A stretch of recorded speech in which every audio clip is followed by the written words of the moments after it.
So the idea of the solar refrigerator came from a discussion I had with a group at the Impala Clinic, which is a community-based clinic in Kenya that focuses on doing community medicine vaccinations for people in Laikipia district, a place where there really isn't much. And if you could put this into context, it's a place that's about the size of Wales, where kids would not get vaccinated unless they have these camels that take vaccines to very remote places that you couldn't access by Land Rover. The clinic is one of hope. It's a clinic that provides services to about 312,000 people.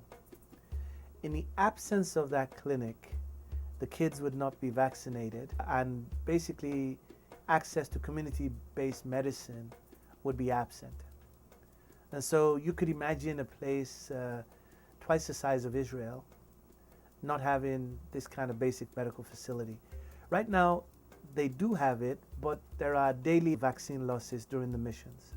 So once they open up the vaccines, they have an ice pack, and they lose the rest of the materials unless they're able to maintain the temperatures. So consequently, we're talking about a poor country with limited resources, where there are these daily losses of vaccines in the absence of solar-powered cooling. So my design goals were fairly simple. So these are 7-day missions in which the community medical people go out, first on Land Rover and then on camels with these camel groups. And I wanted to have a system where the energy that you could store in the batteries and the energy that you could replenish through daily exposure to the sun would guarantee that the refrigerators would always have power. When we started the project, we thought about various concepts. Ultimately, we came up with a very simple idea of just an inclined structure that allows you to orient the solar panels with respect to the sun and hence optimize the solar collection. We made that in aluminum. We found out that structure was just too bogus, and now we're in the process of making that in bamboo, which we think will be the optimum in terms of weight, aesthetics, and the ability of the local people to maintain this. A key component of this, though, was testing them out at the Bronx Zoo. Working with camels actually presents interesting challenges.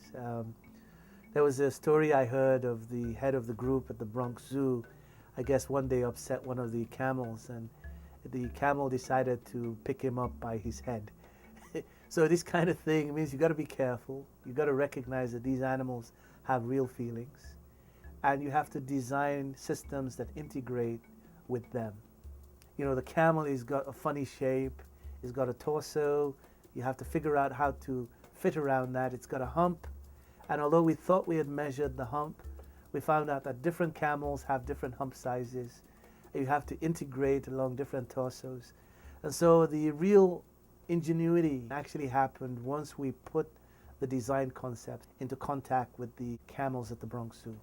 So our goal really, beyond the implementation in one model for Impala, would really be to diffuse these across, not just based on aid, but with an approach that empowers the local people in Africa, in the Middle East, in places where people are not necessarily able to afford healthcare, to use the production of these as a way of sustaining the livelihood of people in those communities.